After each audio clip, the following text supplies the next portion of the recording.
Good morning. आज की class में हम संधि को कंटिन्यू करेंगे।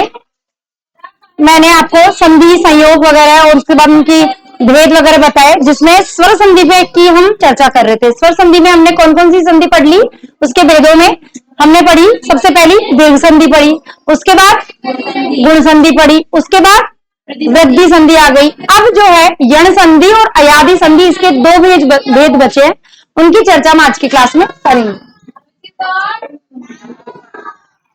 हाँ, यण संधि की बात हो रही थी। यण संधि, यण संधि में क्या होता है, सबसे पहले इसके नियम देख लो कि क्या होता है यण संधि में। यण संधि में हम क्या करेंगे, सबसे पहले जैसा कि मैं आपको एक सूत्र दिखाती हूँ, उससे उसके नियमों पर चलते हैं। तो यण संधि में क्या होता है, इधर तो ई और ई होगा और प्लस के इधर क्या होगा, असमान स्वर। असमान स्वर का मतलब यहाँ ये है कि जो ये ई है ना, उससे अलावा कोई सा भी स्वर आ सकता है।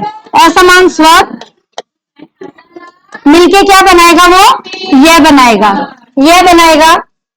और इधर होगा उ, और इधर असमान स्वर होगा, इधर असमान, इन दोनों से अलावा असमान स्वर होगा तो क्या बनेगा, व। और इधर री होगा और उसके साथ में असमान स्वर होगा तो क्या बनेगा, क्या बनेगा, र बनेगा, र बनेगा।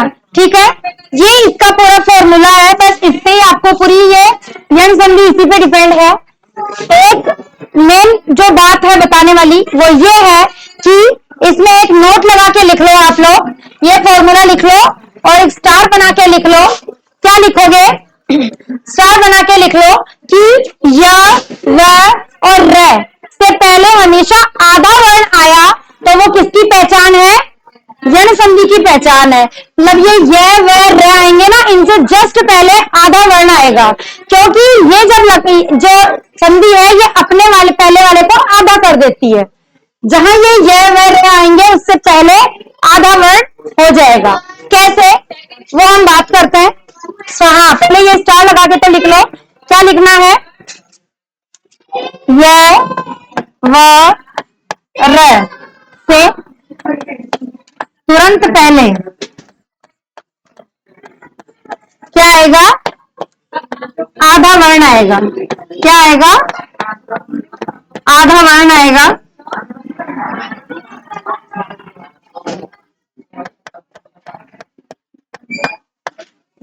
और ये जो र है ना, ये जो र, ये आपको वहां किस रूप में मिलेगा, इस रूप में, त्र के रूप में। क्योंकि त्र जो होता है ना, वो किससे मिलकर बनता है, संयुक्ताक्षर पढ़े कभी, क्ष, त्र, ज्ञ और श, ये चार संयुक्ताक्षर होते हैं जिसमें दो दो वर्ण मिले हुए होते हैं। क्ष में क्या मिला होता है, क और श। बता देती हूँ मैं आप लोगों को एक बार, ये चार संयुक्ताक्षर है, क्ष, त्र, ज्ञ और श।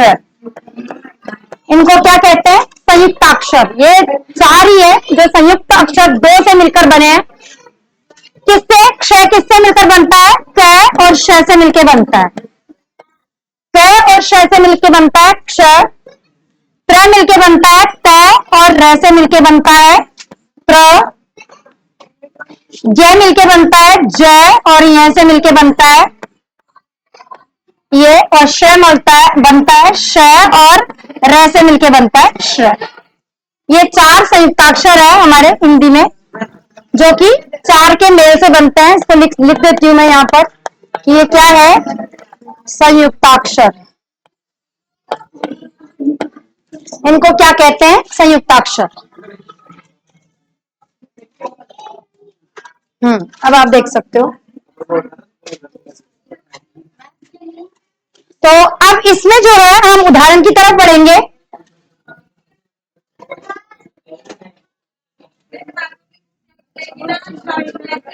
हाँ, तो ये चीज तो थी बेसिक। अब अगर आप इसकी परिभाषा अगर देना चाहो तो ये, अगर आपसे परिभाषा पूछे तो कैसे लिखोगे कि यदि ई, उ और री के बाद असमान स्वर आए तो क्रमशः य व र हो जाते हैं। ये इसकी परिभाषा हो गई। यही वाला फॉर्मूला हो गया ना, इसको परिभाषा में लिख दिया। हाँ, ये हो गई इसकी परिभाषा। अब इसके उदाहरण की तरफ बढ़ते हैं। हाँ, उदाहरण पहला क्या था, इधर तो क्या हो, ई और ई हो, और इधर क्या हो, असमान स्वर हो। क्या बन जाता है, क्या बनता है, यह बन जाता है। ठीक है, अब देखो, जैसे मैंने शब्द लिखा अध्यापक। अब आपको दिख रहा है कि यहाँ पर ये है, ये होना चाहिए, तो ये यहाँ है, प्लस लगा दिया। संजीव खड़े हो, यण संधि की परिभाषा बताओ।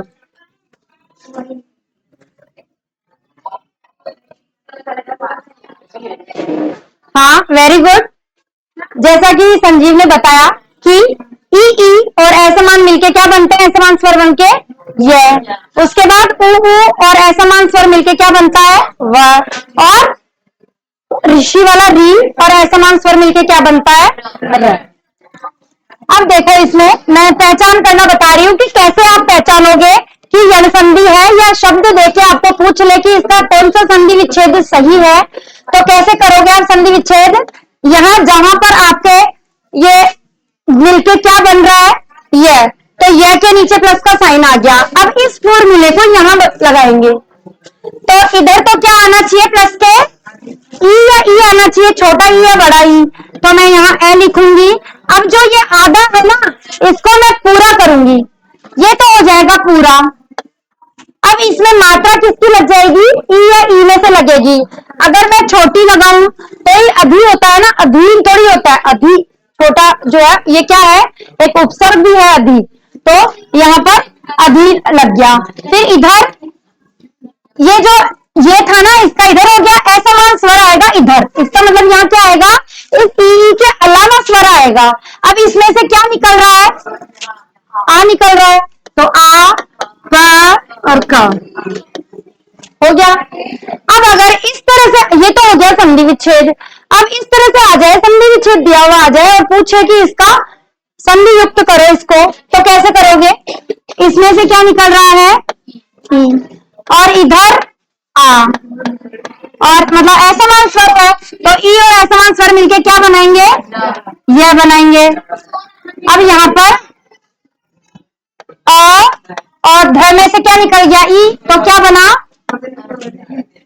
ध में से ई निकल गया, तो ध क्या रह गया, आधा। अब यह में आ लगा तो क्या बन गया, यह या, फिर प और क। इस चीज का ध्यान रखना कि इसमें मात्रा जहां पे ये स्वर होगा ना, इसकी मात्रा इसके लग जाएगी। जिस स्वर की यहाँ होगी ये, अगर यहाँ पे ई हुआ तो ये ई बन जाएगा छोटा, बड़ा ई हुआ तो ये बड़ा ई बन जाएगा, समझ रहे हो ना। ऊ हुआ तो ये छोटा ऊ बन जाएगा, छोटा है तो बड़ा है तो बड़ा ऊ बन जाएगा। इस तरह से ये चेंज हो जाएगा। मतलब यहाँ पर यू कोई सा भी ये आ सकता है ना, ये मात्रा पे डिपेंड होता है, इसकी मात्रा पे, जो इसकी मात्रा लगेगी वो यहाँ लग जाएगी। तो यहाँ पर अब देख लो, इसको लिख दो, फिर आधा ध या प क, वापस बन गया वो अध्यापक। इस तरह से बन जाएगा। और एग्जांपल देखो, जैसे अध्ययन, ये के बता रही हूं पहले, अध्ययन। अब यहाँ पता लग रहा है कि यहाँ पर यह आ रहा है, ये से जस्ट पहले आधा वर्ण आ रहा है, यहाँ पर संधि हो रही है, यहाँ पर भी अभी ये ध है, इसको पूरा करेंगे, आना क्या चाहिए, छोटा या बड़ा ही, अधि हो गया। यह में से क्या निकालेंगे, और क्या बन गया, अधि प्लस अयन। और फिर इसको वापस जोड़ेंगे तो क्या करेंगे, इसमें से ई और इसमें से अ,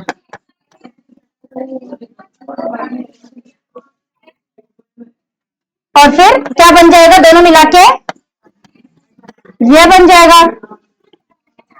फिर यह बनना चाहिए ना, संधि का जो फॉर्मूला लिखा है उसके हिसाब से। अब यहाँ पर ध आधा आ गया, क्योंकि इसमें से ये निकाल लिया मैंने, ये लो आधा कर दिया, दोनों मिला के क्या बन रहा है, यह पूरा बन रहा है, और इसके बाद बचा हुआ यह लिख दो। अब इसको हम शब्द बनाएंगे तो क्या बनेगा, अध्ययन। अध्ययन में ध्यान रहे कि दो ये आते हैं, कई बच्चे एक ही है लिख के काम चला लेते हैं, लेकिन वो रॉन्ग होता है ना। आगे बढ़े और देख लो इसके, जैसे मैंने लिखा अत्याधुनिक, यहां बन रही है संधि हो रही है क्योंकि ये से जस्ट पहले आधा आ रहा है, यहां पर मैंने प्लस का साइन लगा दिया, प्लस के इधर। अब ये तय है, इसको मैं क्या करूंगी, पहले पूरा करूंगी। इसमें मात्रा ई या ई की आएगी तो अति, फिर यहां पर किसका साउंड आ रहा है, आ का, मात्रा आ की है तो यहां पर वर्ड हो गया आधुनिक। फिर यहां पर ई और आ से मिलके क्या बन रहा है, या बनेगा, क्योंकि इसमें आ की मात्रा है इसलिए मात्रा भी इसके यही लगेगी। शब्द क्या बन गया, वापस अत्याधुनिक बन गया। और देख लो, जैसे मैंने शब्द लिखा पर्यावरण, शब्द लिखा पर्यावरण, ये देखो र से तुरंत पहले आधा है ना, क्योंकि आधा र है, वो ये से तुरंत पहले आधा र है तो यहां पर संधि हुई। यहां पर ये जो र है ये मात्रा किसकी है, आधे र की है, तो ये र आधा है, इसको पहले पूरा करूंगी मैं, और फिर इसमें मात्रा छोटे ई की लगाऊंगी, क्योंकि इसमें जो अर्थ निकलेगा वो इसके शब्द का निकलना चाहिए। तो परि होता है, परि का मतलब चारों ओर, है ना, तो परि शब्द बन गया, और इधर मात्रा कौन सी है, यह में आ की, तो आ निकल गया, और आवरण, शब्द क्या बना, पर्यावरण। वापस से आप इसको जोड़ सकते हैं, इसमें से ई और इसमें से आ निकाल के क्या बनेगा, या, और फिर इस तरह से इसको वापस हम करेंगे तो यही शब्द बन जाएगा पर्यावरण। आगे देख लो, व्यवहार, शब्द देखो व्यवहार, यहां पर हमें दिख रहा है कि यह से जस्ट पहले आधा वर्ण है, यहां पर संधि करेंगे, ये वह तो आधा जो है ना वो पूरा होगा पहले, और इसमें मात्रा किसकी लगेगी, ई या ई की लगेगी, तो वी, और यहां पर विशेष, वी विशेष के लिए आता है, वी क्या है, यहाँ पर उपसर्ग है, इसलिए संधि का टॉपिक क्लियर होता है तो आपका उपसर्ग का भी टॉपिक क्लियर हो जाता है। साथ में आप शब्द शुद्धि भी सीखते हो कि शब्द कैसे शुद्ध होता है, लिखा जाता है, वो चीजें भी आप यहाँ पर सीखते हो। अब यहाँ पर, अब यह में क्या है, ऐ है इसमें, तो अब हार हो गया, और फिर दोनों को मिलाएंगे। अगर इस तरह से संधि विच्छेद आता है तो मिलाएंगे कैसे, ई और ए मिलके क्या बनाएंगे, यह बनाएंगे, क्योंकि मात्रा तो इसमें ओनली है ही नहीं, यही है, इसलिए यहां मैंने सी सिंपल यही लिखा है। अब यहाँ पर वापस इसको मिलाएंगे तो वही बन जाएगा, वह में से ई निकाल देंगे तो वह क्या हो जाएगा, आधा हो जाएगा, वह आधा हो गया। फिर इसके बाद दोनों मिलके क्या बन रहे हैं, वह हार, ये ऐसा कैसा लिख देंगे, और इसको आधे वह को कैसे प्रेजेंट करेंगे हम, ऐसे, व्यवहार, ये वाला क्लियर। अब आप ये एग्जाम्पल लिख सकते हो, वैसे काफी एग्जाम्पल बता दिए मैंने आपको, लिख लो। हाँ, अब आगे का जो नियम था वो क्या था, हाँ हम इस पे फिर से आ गए। अब ये दूसरा नियम वह वाला, अब इसको कैसे करेंगे, देखो क्या क्या मिलके बना था, ऊ और ऊ मिलके, ऊ और इधर तो ओ होंगे और इधर असमान स्वर होगा, क्या बनेगा, बनेगा क्या, वह बनेगा। अब इसके एग्जाम्पल देखो, जैसे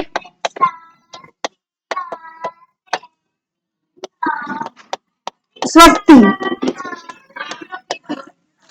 ध्यान रखना कि इसमें से दो बार है, लेकिन जहां वैसे पहले आधा है ना वही संधि हो रही है, यही बताया ना मैंने नियम, तो वैसे पहले आधा, ये रहा वह, और इससे पहले ये आधा रास है, इसलिए यहां संधि हो रही है। अब इसको देखते हैं कि ये जो स है ये तो क्या होगा, ऊ या ऊ में बदलेगा ना, क्योंकि प्लस के पहले क्या है, या तो छोटा ऊ या बड़ा ऊ, तो इसको पहले तो बनाएंगे पूरा, ये पूरा बन जाएगा, इसको बना दिया पूरा। अब इसको सु बड़ा आता है, सु छोटा आता है? छोटा ही आता है। सु मतलब अच्छा। तो ये सु बना दिया मैंने, ऊ की छोटे ऊ की मात्रा लगा दी। फिर यहां पर देखो, अब वे में से क्या निकालू? ए ही तो है, इसमें कोई मात्रा भी नहीं है। इसमें भी सेम वही रूल फॉलो करेगा। अगर ये वाह है तो आ की मात्रा आ जाएगी, अगर वो है तो वो बन जाए, ऊ की मात्रा हो जाएगी। इस तरह से वो बदलेगा, मात्रा लग जाएगी उसमें। अब ये अस्थि हो गया ऐसा कैसा, ये लो हो गया। अब यहां पर देखो, ये तो है ऊ छोटा ऊ, और ये असमान स्वर। असमान स्वर आना चाहिए, मतलब सेम ये नहीं आना चाहिए, इसके अलावा आना चाहिए। ठीक है। अब ये ऊ ओ मिलके क्या बनाएंगे? वह बनाएंगे, क्योंकि इसमें कोई मात्रा नहीं है इसलिए इसमें कोई मात्रा नहीं लगेगी। ठीक है। अब हम वापस इसको करेंगे, जोड़ेंगे। तो स में से तो ये स इसमें से ये वाले में से तो ऊ निकाल दिया, तो स क्या बन गया? आधा बन गया। अब उसके बाद इन दोनों को मिला के क्या बना? वह पूरा बन रहा है। फिर ये आगे एज इट इज ऐसे कैसे आ जाएगा? अब इसको मिला के लिख लो, आधा स वस्ती, स्वस्ति। जो अच्छा है उसके लिए स्वस्ति यूज होता है। सु यानी अच्छा, अस्ति यानी है। और एग्जांपल देखो, जैसे अन्वय। अन्वय का मतलब होता है कि जो पीछे मिला उसको कहते हैं अन्वय। अब देखो, वैसे जस्ट पहले आधा न आ रहा है, मतलब आधा वर्ण आ रहा है, इसलिए यहाँ पर संधि हुई है, तो ऐसा का ऐसा, और ये न क्या बन जाएगा? पूरा बन जाएगा। न लिख लिया। अब इसमें छोटे ऊ या बड़ी ऊ की मात्रा लगेगी, तो कौन सी लगाऊं? उपसर्ग क्या होता है? अनु। अनु उपसर्ग होता है ना। तो अनु जो है मतलब पीछे, अनु का मतलब होता है पीछा करना। तो अनु, और यहाँ पर व में से क्या निकलेगा? ए। असमान स्वर आ गया। यहाँ पे अनुधन ए क्या बन गया? अन्वय। इस तरह से बन गया। और देख लो, जैसे स्वागत।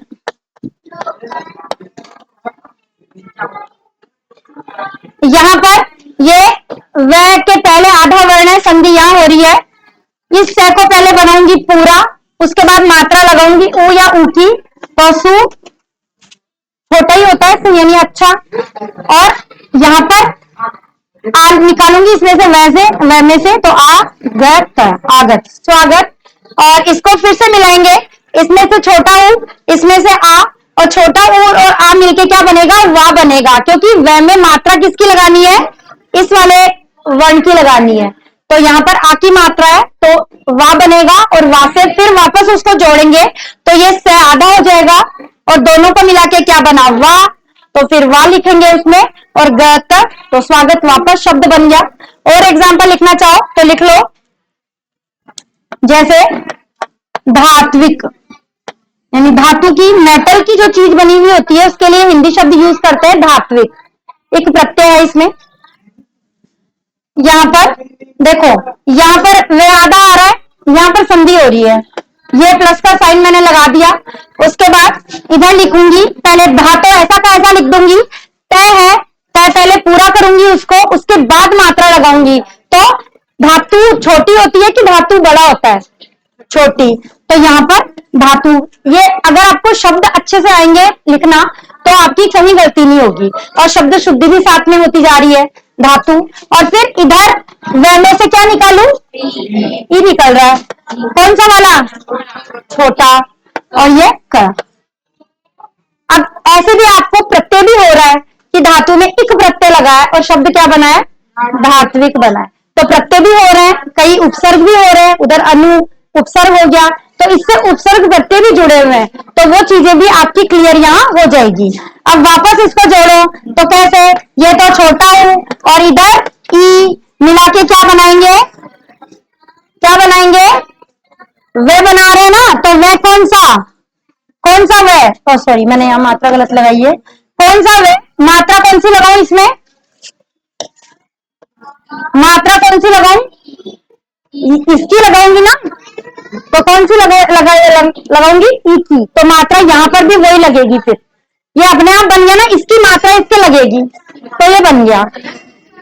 अब रे बचा, तो रे भी कर लो लास्ट में। रे छोटा सा ही है, ऋषि वाला री, और असमान स्वर।